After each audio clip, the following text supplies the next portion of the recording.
Hello and welcome to another video and podcast from Fantasy Football Scout. My name is Joe and today I'm joined by Mark, aka the FPL General, to look ahead to Game Week 36. We look back at his Game Week 35 so far and see what his future moves are. Welcome Mark, how are you?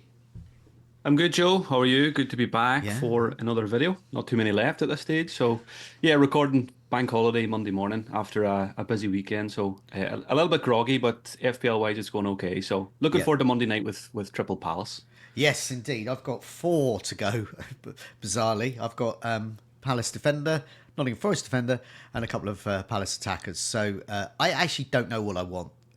Penalty saves, I think, but not Mateta to take any. You've had enough penalty saves recently with Sa. Yeah, I actually don't know what I want. Just points will do me. Just before we go crack on, just a reminder, do press that like button, does help us out. And do remember to subscribe, keep update with our latest videos and podcasts. Okay, let's have a look at how you're getting on so far. As you said, you've got Triple Palace to go. So you made no transfers, but just tell us sort of how you've been doing. You've got 44 points, so pretty good, sort of a very small green arrow so far. Yeah, basically haven't moved at the moment, so still 25k where I was at the start of the game week, but feels like a good position to be in now with Munoz, Sar, and Mateta Monday night. It's always nice to get to a Monday night fixture having quite a Yeah. few assets, and regardless of what happens, it should be a green arrow. Yeah, went into the game week, decided to bank the transfer. I was keeping a close eye, like everyone else, on Manchester City team news on Friday evening, and nothing really came through about De Bruyne until very late in the day, and I just kind of made peace with it that I was going to keep him, wasn't going to captain him, and decided to go for Brian Mbeumo captain in the end. Almost got nothing from Mbeumo in a 4-goal game for Brentford, which would have been very frustrating, but thankfully didn't blank in the end. Vardiol did well with an 8-pointer. Isak got the goal, and I was kind of happy to see Salah and Marmoush blank, Yeah. even though I own them, such as FPL. And double Arsenal defence was the disappointing part. Yeah. Losing to Bournemouth. Once I seen the team sheet, much stronger than I expected, Yeah. and then I thought, right, good chance of a clean sheet here, but it wasn't to be. So, but overall, yeah, should be a green arrow after the Palace game. Yeah, I removed Saka. So when I saw the team sheet, I thought, oh, God, what have I done here? But also, I'd actually would have benched Saka anyway. So I didn't actually think that. I just thought, well, I'm going to not get his points somehow. Yeah, I may or may not bring him back in. I just don't know. I mean, Arsenal, I know they've got one eye on PSG, but, losing to Bournemouth at this stage of the season when, weirdly, I don't think they're not guaranteed second, which would be, I would say, borderline embarrassing for them because they've been second for so long to suddenly not be second. And Man City could do that. So it's quite good for us for FPL because their assets probably should be better, but you would have hoped that against Bournemouth. And Man City, that could mean that their assets are a bit better. You're tripled up on them as well, Yeah. with De Bruyne getting the 11 points. Now, we'll look at Game Week 36. Now, my memory, I don't know whether it's playing tricks on me, but I seem to remember De Bruyne either not doing so well or not starting against Southampton in the past. And obviously, it's a completely different Southampton side and Man City side. But I mean, do you remember that as well? And is that a worry? It doesn't come to mind, probably because I didn't own him, so it's Yeah, not etched in the memory. But yeah, I mean, I think with De Bruyne nowadays, you're worried every week if you own him yeah, because you watch him on the pitch and he is gasping for air a lot of the time, yeah, such as the stage of the career he's at. So, but it's again, I go back to 2 weeks ago when I bought him that. I knew that I think every game week apart from one for the rest of the season, City were part of the first set of games. So there's always that small chance that something slips through. So yeah. that was part of my thinking, and Okay. I'm always just ready to pull the trigger if I need to. And I was going to go to Bowen or Rogers Friday if I got news that De Bruyne didn't start, but there was nothing, so I kept him. Thankfully, he did the business, and yeah, I really hope he plays against Southampton because that could be very very nice. Oh, yeah, it could be absolutely huge. I was thinking, I mean, Game Week 35, I thought would be quite low scoring when I looked at the matchups because you got promoted sides against each other, Everton against the promoted side. So these, and quite tricky ones, say Liverpool against Chelsea, these types of things are not conducive to sort of good scores for a lot of the players that we own. I think Palmer was very, very low owned. He didn't even figure on live FPL for me. So his goal just had no dent in me at all. But yeah, it's I think the complete difference in Game Week 36. You've got a lot of great teams with good players that we own or might be targeting, Brian and Bomo, Kevin De Bruyne amongst them, who are playing these promoted sides. And I think that if you had a free hit still to go, and some people still do, I think Gameweek 36 is the week to play it. If you don't own a lot of the players, a lot of City players, a lot of Brentford players, for example.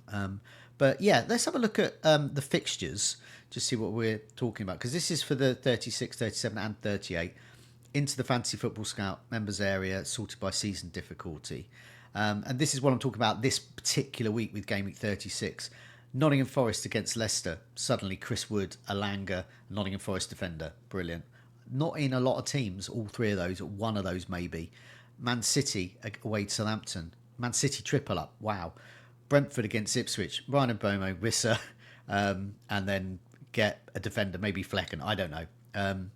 So suddenly you've got 9 players, all with great fixtures, and probably not a lot of those will be in every team. Some of those players will. Some people have Wissa, some people have Brian and Bomo, some people have both, maybe, not many. Meanwhile, some of the teams that we perhaps have invested in, like Arsenal, they're going to Liverpool, Newcastle, they've got Chelsea, and Crystal Palace have got Tottenham. I do like that Tottenham game, but we'll talk about Crystal Palace in a bit. But yeah, what do you think of the fixtures 36, 37, 38? But also that point about Game Week 36 actually being potentially a very, very high scoring game, week, by the way. Yeah, I like the fixtures a lot in 36. I've used all my chips. I think you have as well. Yeah. But been getting a lot of questions the last week or two about when to use chips. Now people were kind of holding them for hoping to get the 36 double or whatever, but it didn't transpire that way. So you mentioned free hit, which I think is good in 36. There's a lot of people who still have a bench boost as well, and I think 36 is the time to do it because, like you say, you could have your cheap Forest defenders for the bench. You could have your Brentford guys. There's a couple of other teams there with good fixtures as well, even a Wolves or something like that. So whatever chips you have left, you probably should be using one in 36. Because the fixtures are just. I just had a very quick look at it, but again, I think the fixtures are better for the cheaper assets in 37, in 36 rather than the final 2 game weeks. So back to my own team with no chips left. I've got 2 free transfers. Obviously, not too many game weeks left. So Ipswich top of the ticker, not really interested there as much as I rate Liam Delap. Forest, I already have Nico Williams, but I'm very keen to add more. So Chris Wood is the obvious one. He's probably my number one priority from Forest. But I do like Gibbs White and Alanga as well. I always find it quite a hard decision between those two. Gibbs White gets you the minutes, but Alanga more explosive. And I've got my City triple up. I've got Bumo, so I'm definitely open to adding Wissa. What a season those two are having. And then down the list, not as interested in those other teams. No, that's it. I mean, that's why I sort of removed Saka, because I wouldn't like him against Liverpool, even though Liverpool, they got turned over by Chelsea, but they look better a bit in the second half than they did in the first half. But then Arsenal got Newcastle as well, and they finished with Southampton. So I just thought, if I want to go back to Saka, I might, but I'm not sure. It's that Southampton game, really. But yeah, all the teams you mentioned there, Nottingham Forest, not only have they got Leicester, but then they've got West Ham and Chelsea, so it's not bad fixtures. Man City, after Southampton, they've got Bournemouth and Fulham, not bad fixtures. Brentford, not only do they have Ipswich, but then they got Fulham and Wolves, so not bad fixtures. And you mentioned Wolves themselves as well, pretty good. Cunha at home to Brighton, I like that a lot. Brighton are conceding. Cunha is on fire. 8 Nori as well. Once again, for free hitters, or if you've got some of these players for a bench boost, these are brilliant. We saw what 8 Nori did in the last time people free hitted. And then Wolves have got Crystal Palace and Brentford. Once again, not bad fixtures, especially for their attackers, I would say there. So, there's a lot to do in terms of transfers. I don't have... I've just got 1 free transfer, so I've got 3 transfers to go. And so I've got to look for players that I particularly want. Bowen still appeals to me. I do like that Manchester United fixture. And then Nottingham Forest and Ipswich. So it's not as good. I think Bowen time to get him was probably last week, or the final game week. But quite interesting. I still think we can go to Bowen. I think people still will go there. The Man United game, of course, is great. We've seen Brentford put 4 past them with a rotated side, and probably some rotation to come again in that West Ham game following the second leg. So if Forest at home, that's fine for a Jared Bowen, and then the final day Ipswich, that could be a lot of fun. So yeah, I was close to going there last week if I needed to sell De Bruyne, and I'm certainly not going to rule out going there as well. I'm just looking at this fixture ticker as well, and something that comes to mind for me is I'm quite happy with my team, and I've got two free transfers. But the goalkeeper position, it sounds a bit odd to sell a goalkeeper in Game Week 36, but I've got Nick Pope and Yeah. I've got David Raya. I don't really like the fixtures for both teams apart from the final day. Yeah. So I'm just going to keep an open mind on that. If I'm quite happy with my team Yeah.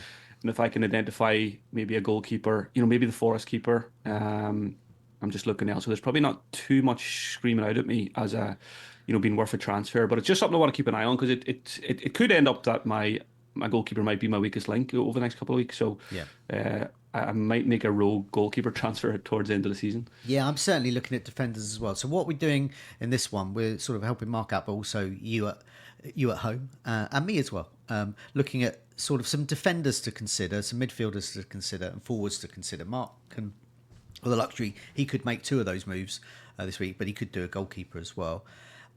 What the players I picked, some are obvious ones, some will already be in Mark's side, but I tried to pick ones that are a little bit different as well, not just in differential terms, but I'm not seeing in a lot of sort of template sides, and there's some unusual picks as well, I think, in there. So let's have a look at defenders first.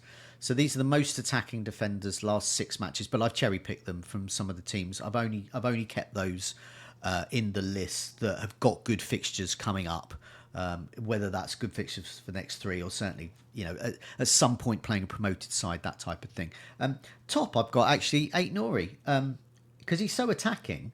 In here, he's by far he's in a league of his own in terms of attack, in terms of all of these defenders we're mentioning. Minutes per expected goal involvement, non-penalty every 199 minutes. He's in 15% of teams. He had 3 attacking returns in the last 6 matches. That's huge for a defender. 10 shots inside the box, create 12 chances. It's only 5.1. He's got Brighton at home next, Crystal Palace and Brentford. Whilst I don't there is a clean sheet potential, but I wouldn't get him for clean sheets. It's that attacking threat as well. So, and he could even be withdrawn before they concede. Who knows? But I do think if you're going to get a defender, I think Ait Nori might be one of the best. Yeah, I totally agree. I updated my watch list before Game Week 35. There's only maybe 10, 11 players on it now towards the end of the season. I've only got one defender, and it is Ait Nuri. He just always ticks the boxes, attacker potential. He's a monster. You can see it from this table. I watched the highlights from the weekend just before we start recording as well. Hit the post, and the rebound comes back to him. He should have scored that one as well. Just great positions.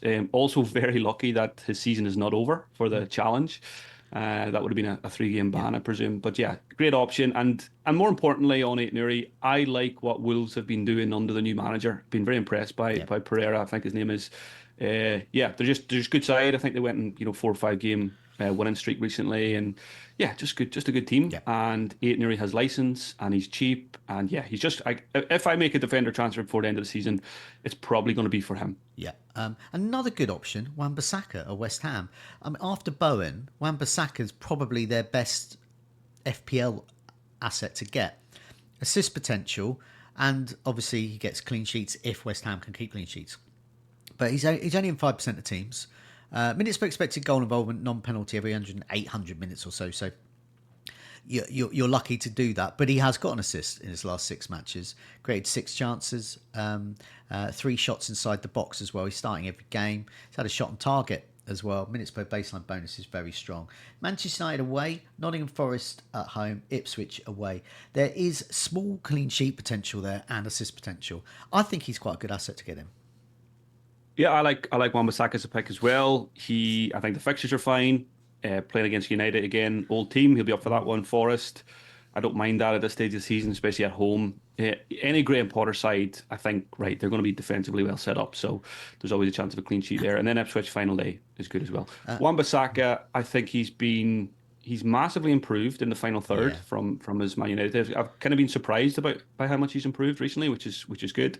And I feel like there's quite a good link up between himself and Bowen anytime I see them. It's often ball goes wide to Wan-Bissaka, and you can see him trying to find Bowen again in the middle with a cutback or whatever. So if you've got Bowen, I think Wan-Bissaka could be a nice one to go along with him and try and get the assist to go along with Bowen's goal. So yeah, again, he's really cheap, and he just ticks all the boxes, I think, for the rest of the season. Yeah, another cheap defender to get to consider. See, this is handy as well for people with two transfers. You want to spend a bit more, say you want to try and get KDB, and then you want to get rid of, say, maybe Saliba even. You can move down to one of these guys. And Collins at Brentford. So we've seen that Brentford have got Ipswich, Fulham, and Wolves. So there's clean sheet potential there, but huge amount of assist potential, totally overlooked. He's in 4% of teams. He's amassed 26 points in his last 6 matches with 2 assists there. Created 3 chances, starting every match. I just think he's like an enabler. I think I prefer Wan-Bissaka, I think. But Collins is just getting those points. And he's the guy, whenever I do the videos with Tom Freeman, he was in his team for so long. And he would keep getting Collins points every week. And I never knew how. Because he wasn't getting clean sheets. But somehow Collins is getting the points. Yeah, I think Collins is one of those. It's an edge case this season where somehow he just always seems to be in the right place, or the ball, arrives to him at a set piece or whatever. But he's pretty decent, to be fair, when it does, Yeah. at converting or whatever it is. So he's a good option. I just find it really hard to back Brentford defenders because No. you want at least a chance of a clean sheet as well. And the way they play, it's gung ho, Yeah. it's fun, and it's certainly not defense first. So again, I think I would prefer a Wan-Bissaka type to a Collins. He could be one for free hitters this week, or of those bench boosting. Next one, Kirkez at Bournemouth. I still think, well, him and Howson got the goal, so you could easily just replace Kirkez with Howson. So just imagine Howson is there as well. I think one of those two are good. Bournemouth fixtures, they got asked. It's the next 2 really. I don't like the clean sheet potential, which is why I didn't go for Howson. Although you can get a goal occasionally. Aston Villa and Man City, but it's that Leicester at home away. Sorry, Leicester at home for the last game week of the season for them. So I do like them, and I don't rule out perhaps getting if I was making a defender transfer, Kirkez with his 18% ownership, which is huge. 5th of teams, created 7 chances. So yeah, always sniffing around for an assist. Yeah, Kirk has had a really good season. Really like him, bombing forward from left back. Again, putting some great deliveries in the Manchester United fixture. There was one in particular, I think, was Even Nielsen header over the top, which he probably should have scored. Yeah. So yeah, I think looking at the fixtures, you probably want a Bournemouth fullback over a centre back for these next few. Okay. And I think the time is probably gone for Bournemouth defenders, unless you were doing a free hit in the final day or something like that.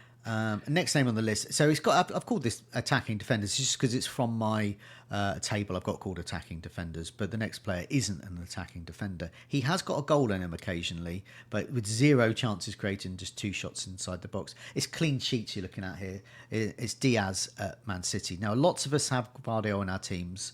Man City 3rd on the ticker. They've got Southampton, Bournemouth, and Fulham. There's clean sheet potential there. And I think it's a good way of doubling up and getting those points, because we don't know. Kevin De Bruyne, obviously brilliant, but will he start?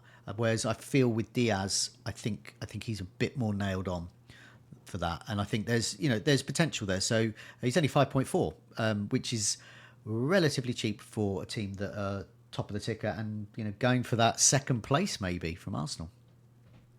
Yeah, I've looked at Diaz a few times. I think I looked at him when I was getting Saliba back in. I looked at him when I went Van Dijk on the free hit. That was a close call as well. I like him, but the problem is Gvardiol's by far and away the best centre or the best defensive asset from City. You probably still want Marmoush, and then there's exciting high upside picks in midfield. So he very rarely makes the top 3 Man City picks. No. So yeah, fine as a differential if you want to go double defence and get 2 out of 3 clean sheets, but yeah, unlikely to go there. Definitely. Okay, we'll move on to midfielders. People might wonder why I've got a picture, or people watching, not listening, will wonder why I've got a picture of Alexander-Arnold there. It's just because it's a picture of him looking a bit angry because he's not on the list, because we can't go for Liverpool players. He was substituted in the 57th minute, very close to your 59th minute club there, and I think we're going to be getting a lot of 59-minute clubs from Liverpool over the next 2 or 3 weeks, really. I've got Bradley sitting on my bench. I have no intention of ever playing him, because if he starts, I don't know if he's going to get to 60. And Liverpool, I don't think they've got a full match in them now, really. I can't call that Arsenal game. They could think, right, we're going to show them, but I don't know. The first half of the Chelsea game definitely put me off Liverpool there. So we'll move on to midfielders. Okay, so once again, I've got some obvious picks here, some well-known ones, but I've got some differentials in here. I've got a couple of quite unusual names I have not seen in any teams, and they're only 1% ownership. So we'll come to those a bit in a bit. But we'll start off with Saka. So lots of people, myself included, got rid of him. I just wanted lots of money in the bank because I don't know what I want to do. So I have the option of getting De Bruyne, for example, now. And I don't like Saka's next two at all, Liverpool and Newcastle. Although what we said about Liverpool, will they show up? I don't know.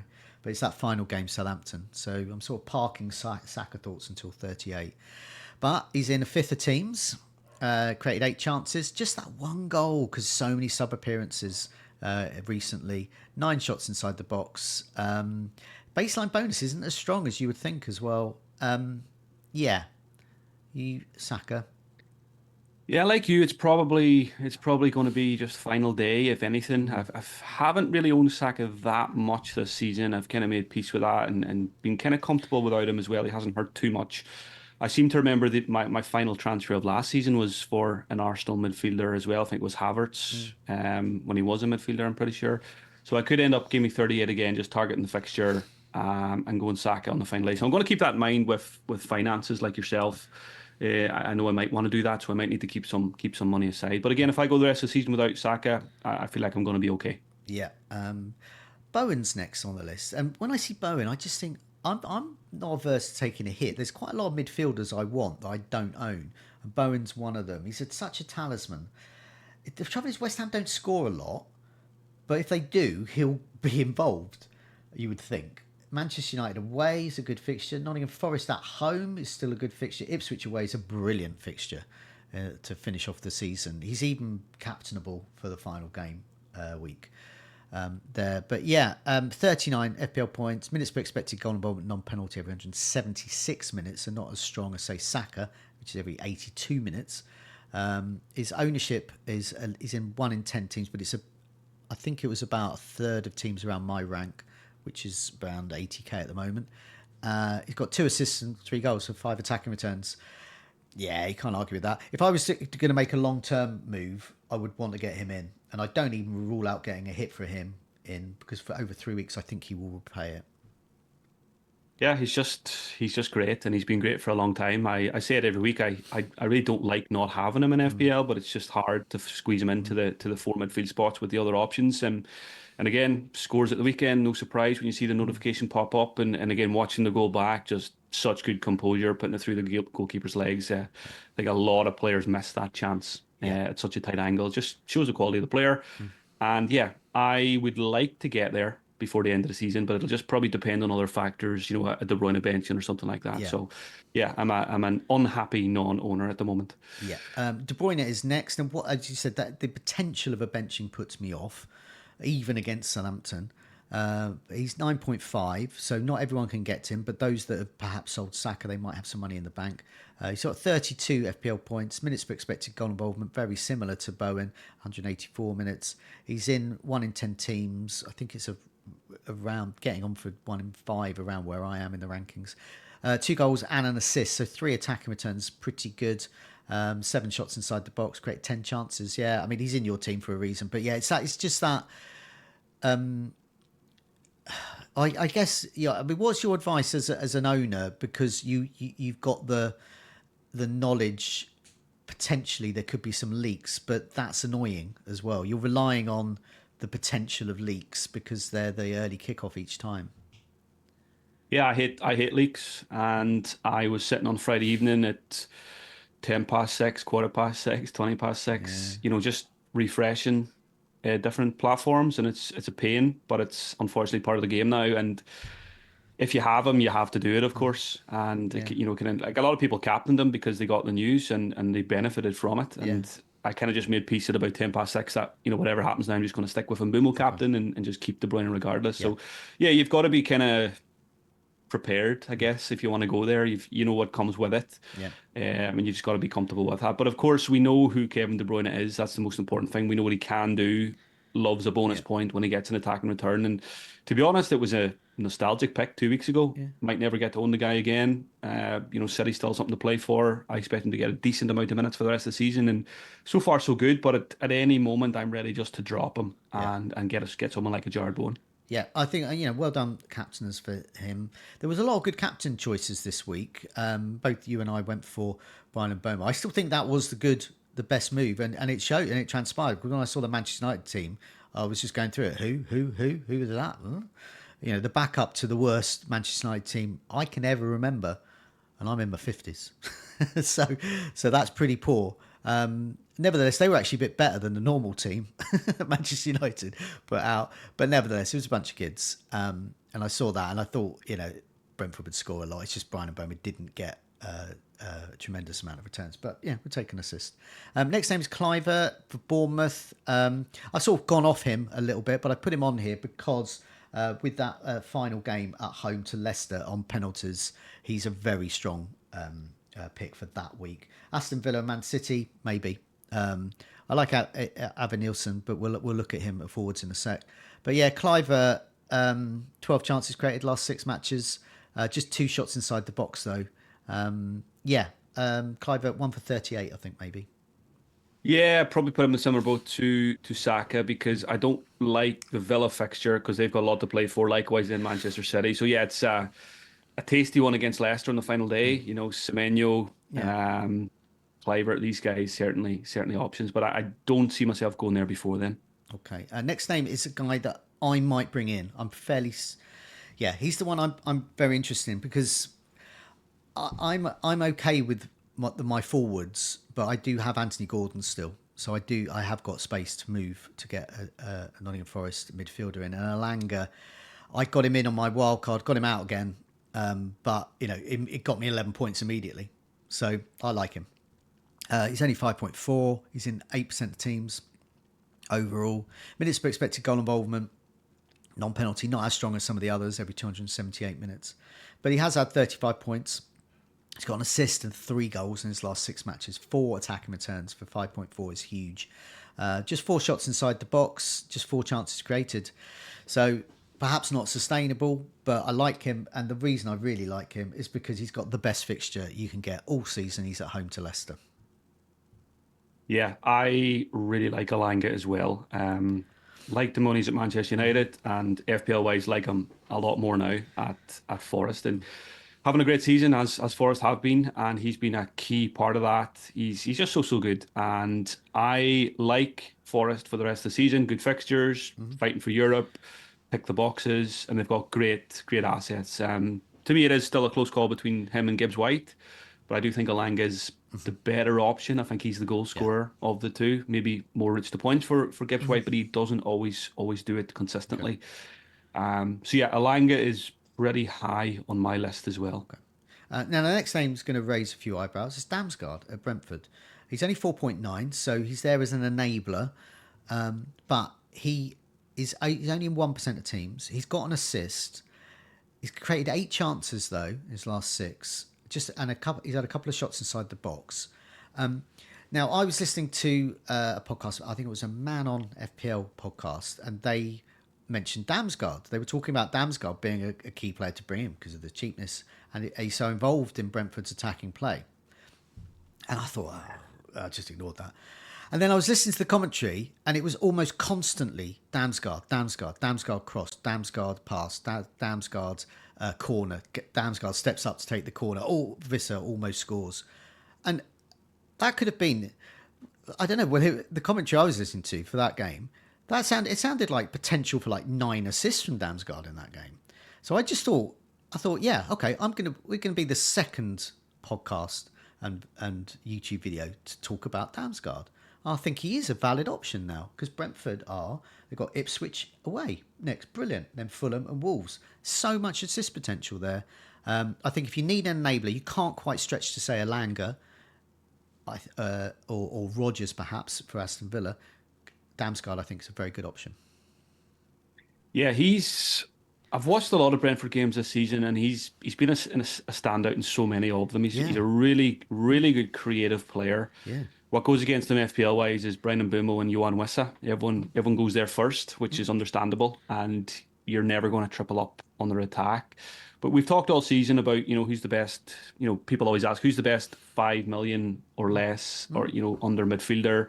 Talk about Enzo, Rodgers at the start of the season, and nobody ever speaks about Damsgaard. And he's got 10 assists, he's got 2 goals, incredibly good numbers for a 5 Yeah. million midfielder. He's only 4.9 now.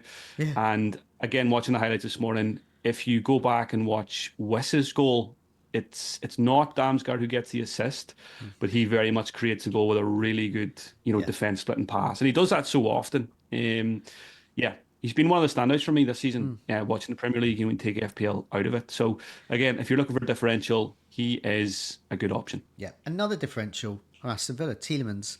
Him and Rodgers are the ones that play. They play every time, no matter what. He's only 5.5. I've got Rodgers in my team. I sort of wish I'd gone for Tielemans now.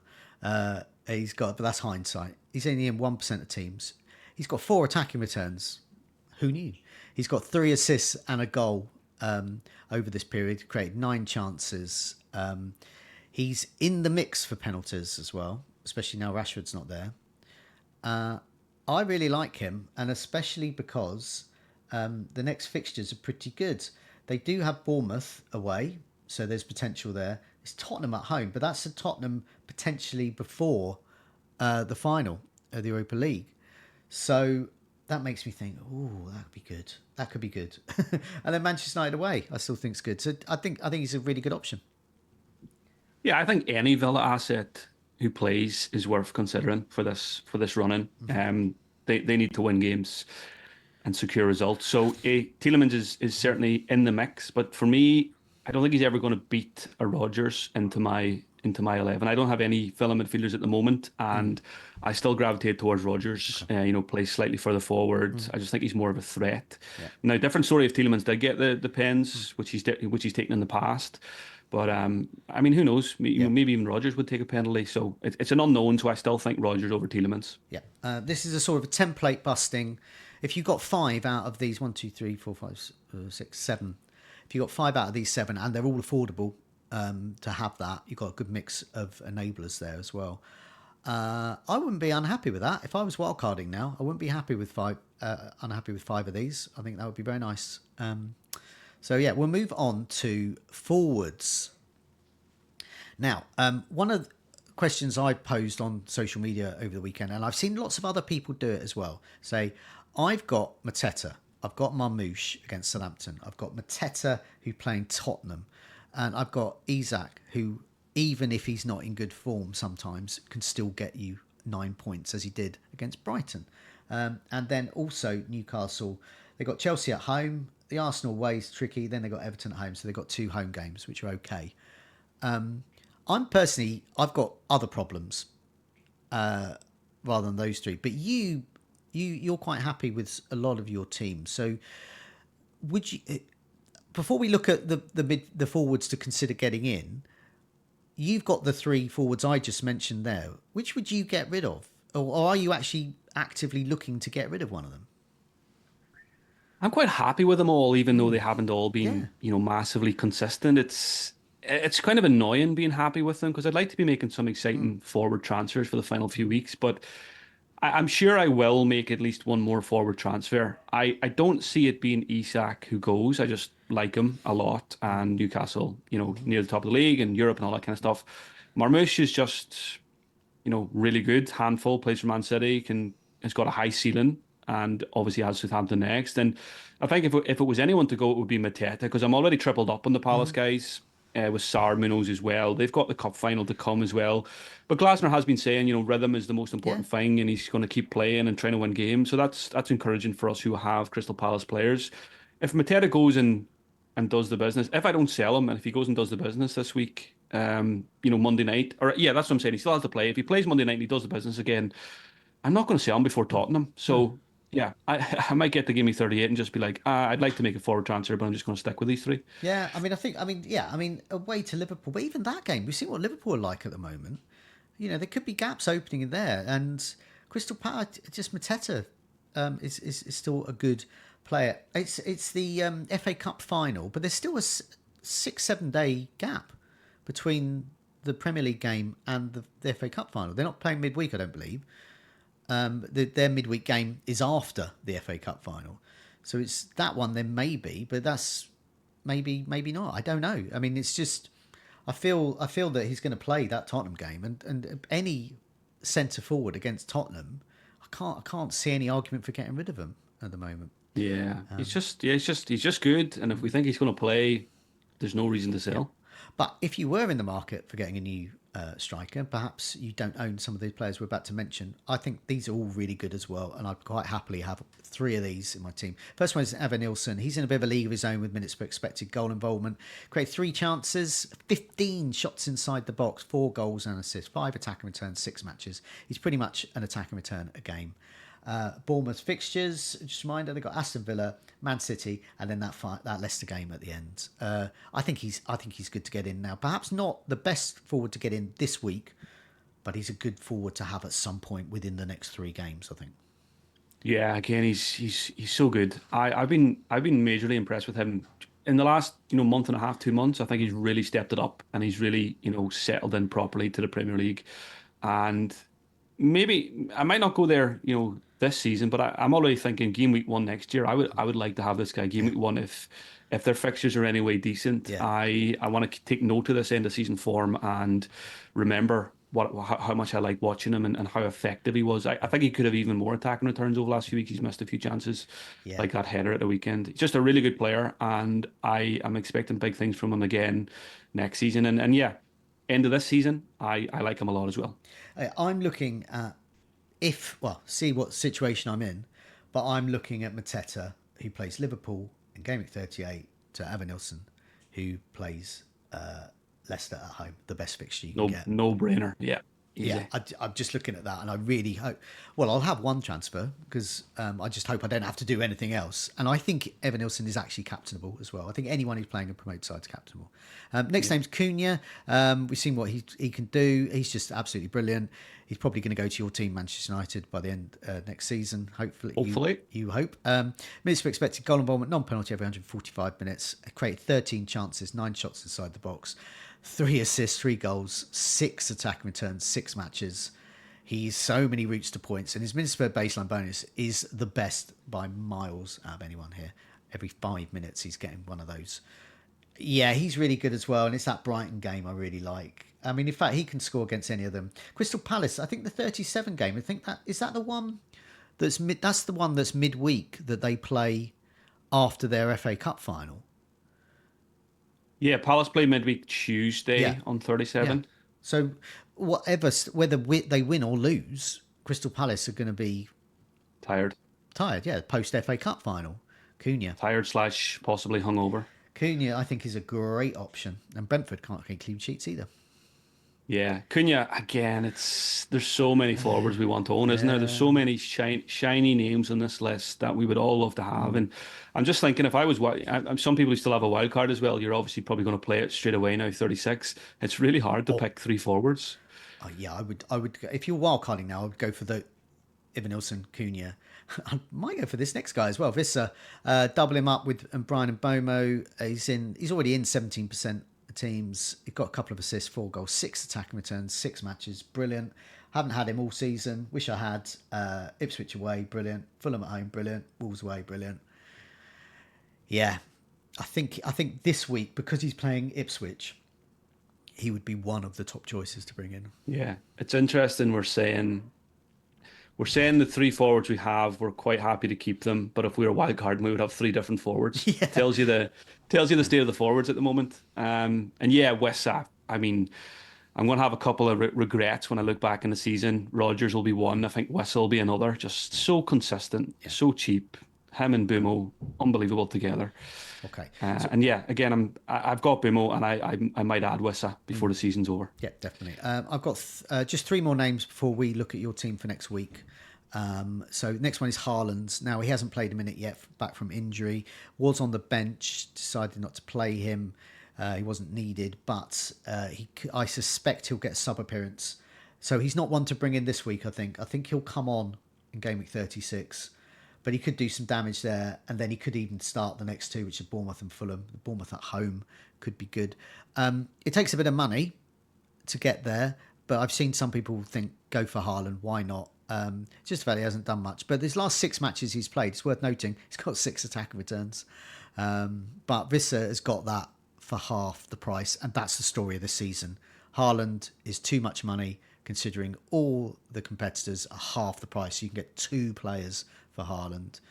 But got 40 FPL points in his last 6 matches, and he's got the pedigree. So he is a player to consider. It would be remiss of me not to include him. Yeah, I'm just kind of thinking about Haaland myself here, thinking about my own team. I've got 2 frees, but I'm happy with the team. So I could put myself in a position to get to 37 with 3 free transfers, which would leave it very flexible for someone like Erling Haaland. And it's probably captaincy that comes to mind here. So I'm not going to go Haaland 36 because I don't know if he'll play. But if he, gets minutes 36 and he looks good for the final 2 games of the season, home to Bournemouth is a captainable fixture for sure, and captain against Fulham on the final day, just as a a differential captain, and then you're just hoping for braces in both games or more, because there's obviously other players that have good fixtures for captaincy as well elsewhere. So I think it would, yeah, like you say, don't ignore him.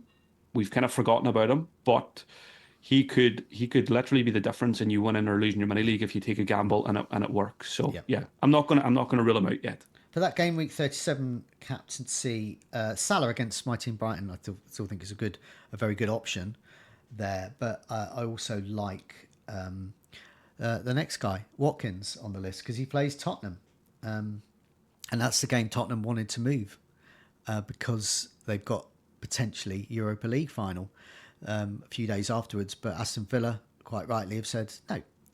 So Ollie Watkins against Tottenham's B team says a captain to me. He didn't impress at the weekend, but he's had 3 attacking returns in his last 6 matches, and it is that Tottenham B team defence. 8 shots inside the box, only create 3 chances, but that's not what he's about. Yeah, I think he's a really strong option, definitely for 37. Yeah, it feels like one of those where Tottenham get refused what they want, and then it'll be a big FU to the Premier League, and it'll be the most ridiculous 11 you've ever seen. Yeah, To be fair, their 11 is pretty ridiculous every week, the way things are. So Villa, yeah, home to Tottenham, that looks as tasty as any fixture on this ticker for the rest of the season. Yeah. So yeah, that's another thing I'm thinking about. Maybe just saving another transfer just to leave the door open for the likes of Watkins, and maybe go all in and get 2 Villa attackers in that week. Next name, Chris Wood, absolutely best one to bring in for this week because he's at home to Leicester. As I said, for me, I've got more of a space in midfield, so I might go for a Langer for this one. Chris Wood, I think, is captainable this week. But I don't like him for the West Ham or the Chelsea game. Yeah, obviously he can score, but he doesn't score a lot. His minutes per expected goal involvement non-penalty every 399 minutes. And when I say he doesn't score a lot, what I mean is he doesn't score a lot of Nottingham Forest goals. So if you look on the team sheet, you look on the score sheet, they've won 2-0. It might not be Chris Wood. And his chance creation's very limited. He's only got 1 goal in his last 6 matches, 7 shots inside the box. It's annoying. If I was free hitting 36, he would definitely be in, and he could be possibly my captain.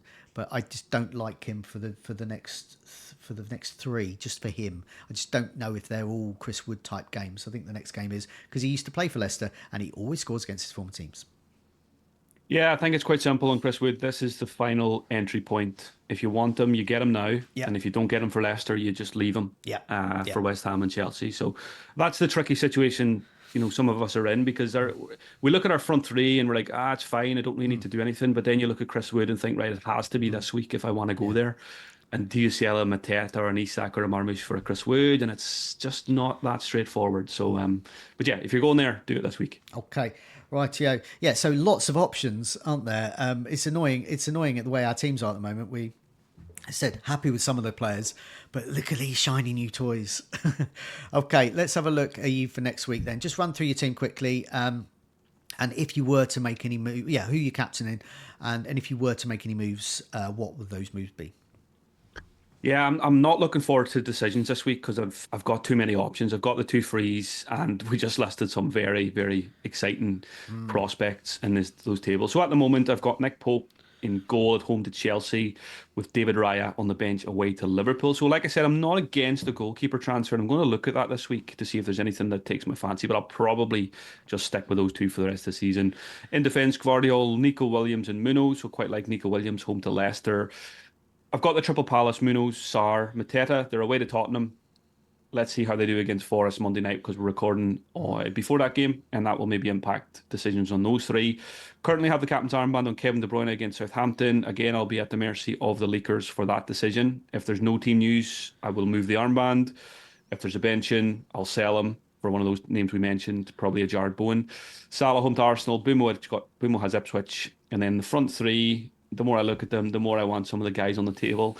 Marmoush has Southampton. Can't sell him before that one, unless he's benched. Isak, Chelsea, still like that. And Mateta, obviously good against Tottenham.